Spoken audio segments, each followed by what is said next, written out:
वालेकुम वरहमतुल्लाहि वबरकातुहू। कैसे हैं आप सब लोग? हम भी अल्लाह का शुक्र है ठीक हैं। तो हमने पिछले साल ईद के तीसरे दिन पे जो ख्वारी उठाई थी, उससे कोई सबक ना हासिल करते हुए इस साल भी हमने तीसरे दिन सोचा कि भई कहीं पिकनिक स्पॉट पे नहीं तो कोई पार्क है, इस तरह चले जाके बैठ जाते हैं कि थोड़ा ज़रा चेंज हो जाता है। और वो जो हमारा था कराची की रिवायत थी वो बरकरार रही। यहाँ पे इतना लोड था तमाम पार्कों पे, ये मैरीटाइम आप देख रहे हैं जहाँ पे पार्किंग की भी जगह नहीं थी।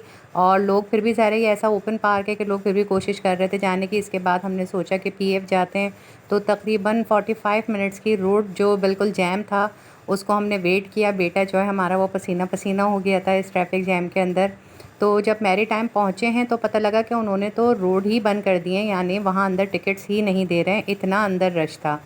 तो आज का जो था हमारा वो, जबकि आप गाड़ी में बैठे-बैठे, वैसे अल्लाह का शुक्र है कराची में मौसम बहुत बेहतर है और अनकरीब बारिशों का भी है इम्कान यहाँ पे, और बादल आए हुए हैं काले-काले। मगर जो अंदर आप गाड़ी में काफ़ी देर बैठे रहें तो आपका ऐसा हशर हो जाता है कि आप बता नहीं सकती मैं आपको, या फिर मैं अपनी ही आपको बता रही हूँ। तो जो ये पीएफ है यहाँ पे तो बिल्कुल बंद था, यानी उन्होंने बताया कि टिकट बंद है। ये हम काफ़ी आगे निकले हैं क्योंकि जो रोड पे तो इतना हशर था कि आप गाड़ी रोक के भी नहीं पूछ सकते थे। तो यहाँ पे उन लोगों ने बिल्कुल बंद कर दिया था। अब उसके बाद हमने आखिरकार ये सोचा कि भाई हिल पार्क जाते हैं, कि शायद हिल पार्क ओपन हो। और हिल पार्क का तो बहुत ही ज़्यादा बुरा हशर किया हुआ है। आप सोचिए एक गाड़ी का जो उन्होंने तकरीबन 250-300 रुपये चार्ज किया है और ओपन कर दिया, यानी विदाउट फैमिली लोगों को अंदर जाने दिया। हमारा सबसे बड़ा जो बुरा हुआ वो हिल पार्क में इस लिहाज से हुआ कि हम जो वहाँ पहुँचे हैं, आप देख लीजिए, इतने बुरे हशर के बावजूद भी हम फूल-वूल ख़रीद भी रहे और पहन भी रहे थे। मगर वहाँ ये था तकरीबन शायद पूरे पाकिस्तान के जो पठान हैं वो अपनी फैमिलीज़ को घर पे छोड़ के वो यहाँ पे आ गए थे हिल पार्क के अंदर, और खूब एंजॉय कर रहे थे। खूब लाइट्स वाली टोपियाँ पहने हुए हैं, चश्मे पहने हुए हैं।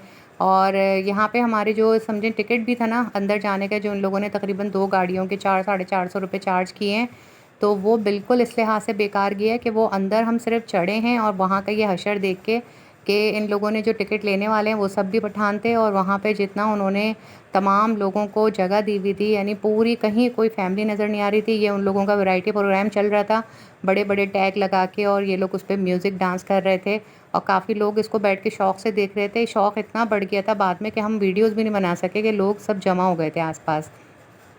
तो बस हमारा आज का एक्सपीरियंस इस लिहाज से बहुत बुरा रहा कि कराची के तीसरे दिन कोई भी पिकनिक स्पॉट पे ना निकले, और अगर एंजॉय करना है तो अपने किसी रिश्तेदार के घर जाइए या किसी रिश्तेदार को घर बुला लीजिए। फिर भी हम लोग जो अपने घर से बहन को टेस्ट करवाने के लिए पुलाव बनाया था लेके गए थे, वो हमने कहा भाई टेस्ट तो करो कम से कम, कि कुछ तो हमें लगे कि हम घर से बाहर निकले हैं। बच्चियाँ जो हैं आपस में ये वीडियो के लिए शुक्ल मेला लगा रही थी, मगर ये था कि सबका मूड बहुत ऑफ हो गया था। यहाँ पे एक झील हुआ करती थी जिसमें बत्तखें होती थी, उस झील का ये हशर कर दिया कि बेचारी बत्तखें भी पानी में नहीं आ रही हैं। चाँद जो हैं वो भी छुप गए थे। इसके बाद ये प्लान हुआ कि कहीं खाना खाते हैं और घर की तरफ जाते हैं।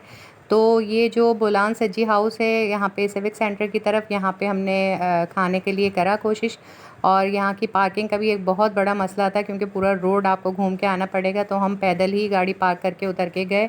और यहाँ पे जाने के बाद फिर ये था कि इनका जो सेटअप है वो बड़ा अच्छा लगा हुआ है। इन लोगों ने जो, हम लोग जिस लालच में गए थे वो इन्होंने चाइनीज़ का भी मेंशन किया हुआ था, तो बच्चों को ये था कि हम चाइनीज़ ले लेंगे, मगर जाके पता लगा कि इन्होंने अभी चाइनीज़ का सिर्फ बोर्ड लगाया है और अभी ईद के बाद इसका सेटअप शुरू करेंगे। बेसिक जो है ये सज्जी हाउस है, यहाँ पे 3-4 तरह के चरखे और सब्जियाँ मिलती हैं और बड़ा अच्छा सेटअप है इनका। तो इनके भी आपको देते हैं रिव्यू। पहले इनका बड़ा सफाई का इंतज़ाम ये था कि जो काफ़ी देर से गाड़ी में बैठे-बैठे हमें बहुत ज़्यादा पसीने आ रहे थे, हम लोगों ने थोड़ा-सा फ्रेश हुए जाके, और उसके बाद ऑर्डर का सिलसिला शुरू हुआ। ऑर्डर के सिलसिले के अंदर जो किया गया वो यहाँ पे इन लोगों ने कटा-कट किया था और रेशमिन कबाब किए थे जो बनते हुए आप देखिए कि कैसे बन रहे हैं। और इसके अलावा कढ़ाई की थी इन्होंने, और लाहौरी चरगा जो यहाँ की कुछ स्पेशलिटी है उसको किया था ऑर्डर।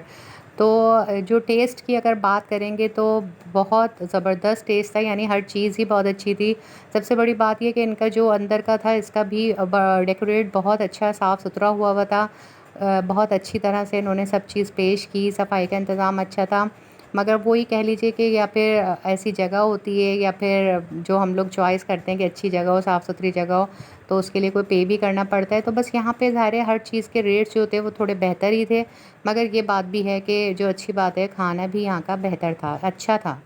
और हम तो करेंगे रेकमेंड ये बलूचिस्तान सज्जी को, और आप लोग भी जाइए, ट्राई कीजिए, क्योंकि कभी कभार आप कहीं जाके अच्छा खाना ना मिले तो आपका ये भी बहुत बड़ा बुरा होता है आपके साथ। फिर ये हमने बराबर में यहाँ पे एक चाय का होटल था, चाय की बहुत तलब हो रही थी तो थक गए थे काफ़ी। तो उसके बाद हमने चाय पिए। चाय तो आपको मालूम है पता नहीं क्या बाज़ार की चाय वाले मिलाते हैं, इनकी चाय बहुत शानदार होती हैं। और ये चाय पीने के बाद यहाँ पे बराबर में गोलगप्पों का भी ठेला था। बच्चियाँ कहने लगी मगर किसी के भी पेट में जगह नहीं थी। बस इसके बाद हमने घर की तरफ की रवानगी ली है, और इंशाल्लाह ये कि आप लोग याद रखिएगा कि ईद के तीसरे दिन घर से नहीं निकलना है। फिर मुलाकात होगी आप लोगों से, और अच्छी तरह अपनी ईद के एक्सपीरियंस एक दूसरे से शेयर कीजिए। अल्लाह हाफ़िज़, दुआओं में याद रखिएगा।